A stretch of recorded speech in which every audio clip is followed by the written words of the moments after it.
Page 172, Chapter 22, A Warm Wind. And so Wilbur came home to his beloved manure pile in the barn cellar. His was a strange homecoming. Around his neck he wore a medal of honor. In his mouth he held a sack of spider eggs.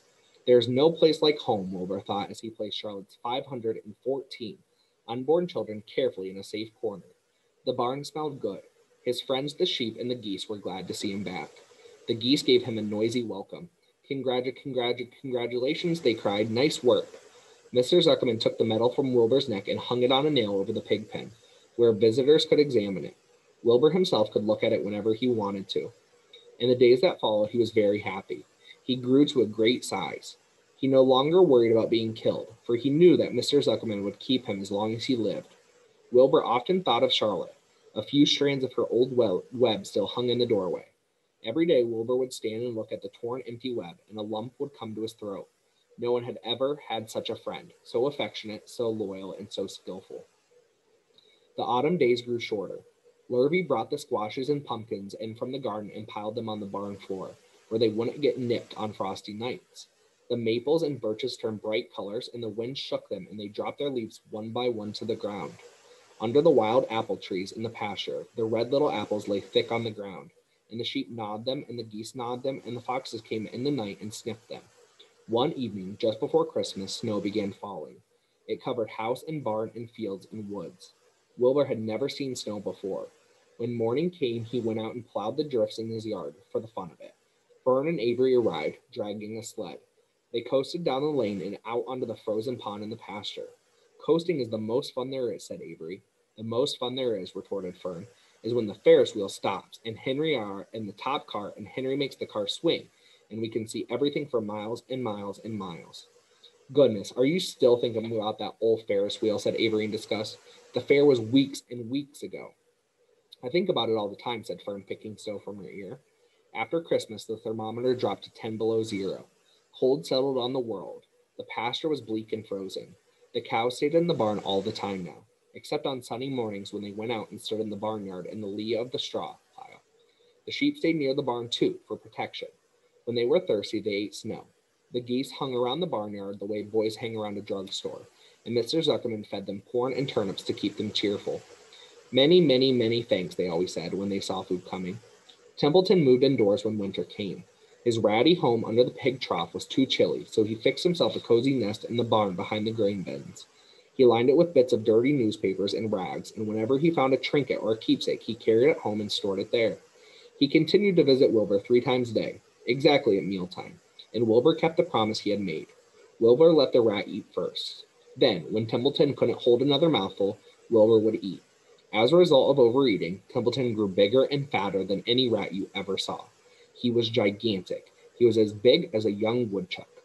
The old sheep spoke to him about the size one day. You would live longer, said the old sheep, if you ate less. Who wants to live forever, sneered the rat. I am naturally a heavy eater, and I get untold satisfaction from the pleasures of the feast. He patted his stomach, grinned at the sheep, and crept upstairs to lie down. All winter, Wilbur watched over Charlotte's egg sack as though he were guarding his own children. He had scooped out a special place in the manure for the sack, next to the board fence. On very cold nights, he lay so that his breath would warm it.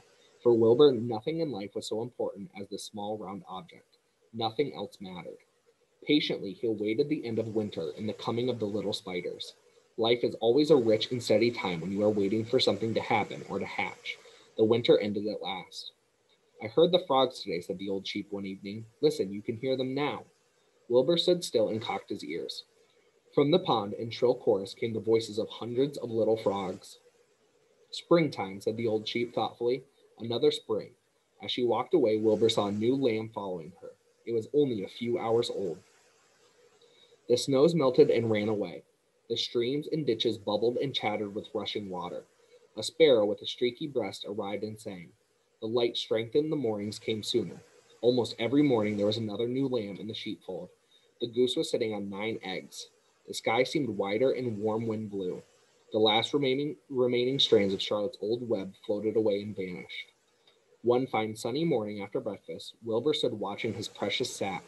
He wasn't thinking of anything much. As he stood there, he noticed something move. He stepped closer and stared. A tiny spider crawled from the sack. It was no bigger than a grain of sand, no bigger than the head of a pin. Its body was gray with a black stripe underneath.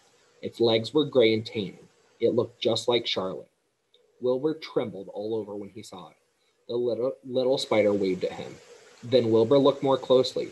Two more little spiders crawled out and waved. They climbed round and round on the sack, exploring their new world. Then three more little spiders, then 8, then 10. Charlotte's children were here at last. Wilbur's heart pounded. He began to squeal. Then he raced in circles, kicking manure into the air. Then he turned a backflip. Then he planted his front feet and came to a stop in front of Charlotte's children. "Hello there," he said. The first spider said hello, but its voice was so small Wilbur couldn't hear it. "I'm an old friend of your mother," said Wilbur. "I'm glad to see you. Are you all right? Is everything all right?" The little spiders waved their forelegs at him. Wilbur could see by the way they acted they were glad to see him. "Is there anything I can get you? Is there anything you need?" The young spiders just waved. For several days and several nights they crawled here and there, up and down, around and about, waving at Wilbur, trailing tiny drag lines behind them and exploring their home.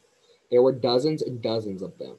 Wilbur couldn't count them, but he knew that he had a great many new friends. They grew quite rapidly. Soon each was as big as a BB shot. They made tiny webs near the sack. Then came a quiet morning when Mr. Zuckerman opened a door on the north side. A warm draft of rising air blew softly through the barn cellar. The air smelled of the damp earth, of the spruce woods, of the sweet springtime. The baby spiders felt the warm updraft. One spider climbed to the top of the fence. Then it did something that came as a great surprise to Wilbur. The spider stood on its head, pointed its spinnerets in the air, and let loose a cloud of fine silk. The silk formed a balloon. As Wilbur watched, the spider let go of the fence and rose into the air. "Goodbye," it said as it sailed through the doorway. "Wait a minute," screamed Wilbur. "Where do you think you're going?" But the spider was already out of sight. Then another baby spider crawled to the top of the fence, stood on its head, made a balloon, and sailed away.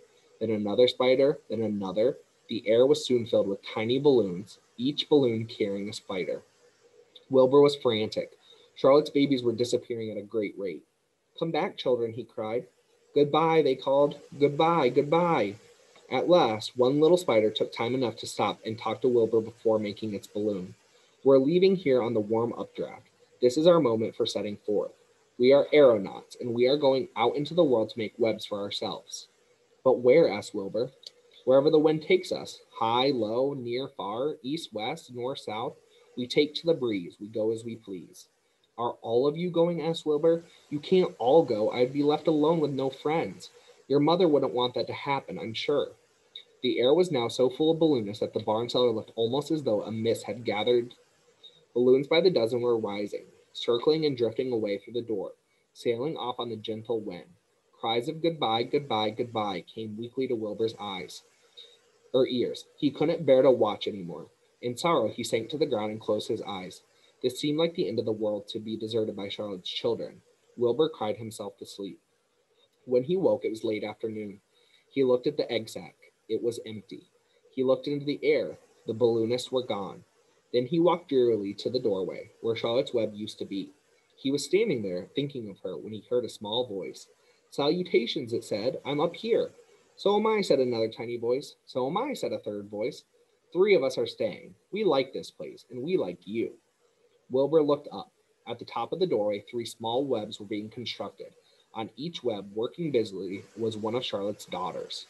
"Can I take this to mean," asked Wilbur, "that you have definitely decided to live here in this barn cellar and that I'm going to have 3 friends?" "You can indeed," said the spiders. "What are your names, please?" asked Wilbur, trembling with joy. "I'll tell you my name," replied the first little spider, "if you'll tell me why you are trembling." "I'm trembling with joy," said Wilbur. "Then my name is Joy," said the first spider. "What was my mother's middle initial?" asked the second spider. "A," said Wilbur. "Then my name is Arania," said the spider. "How about me?" asked the third spider. "Will you just pick out a nice, sensible name for me? Something not too long, not too fancy, and not too dumb?" Wilbur thought hard. "Nellie," he suggested. "Fine, I like that very much," said the third spider. "You may call me Nellie." She daintily fastened her orb line to the next spoke of the web. Wilbur's heart brimmed with happiness. He felt that he should make a short speech on this very important occasion. "Joy, Arania, Nellie," he began, "welcome to the barn cellar. You have chosen a hallowed doorway for which to string your webs. I think it is only fair to tell you that I was devoted to your mother. I owe my very life to her. She was brilliant, beautiful, and loyal to the end. I shall always treasure her memory. To you, her daughters, I pledge my friendship forever and ever. I pledge mine, said Joy. I do too, said Arania. And so do I, said Nellie, who had just managed to catch a small gnat. It was a happy day for Wilbur, and many more happy, tranquil days followed. As time went on and the months and years came and went, he was never without friends. Fern did not come regularly to the barn anymore. She was growing up and was careful to avoid childish things, like sitting on a milk stool near a pig pen.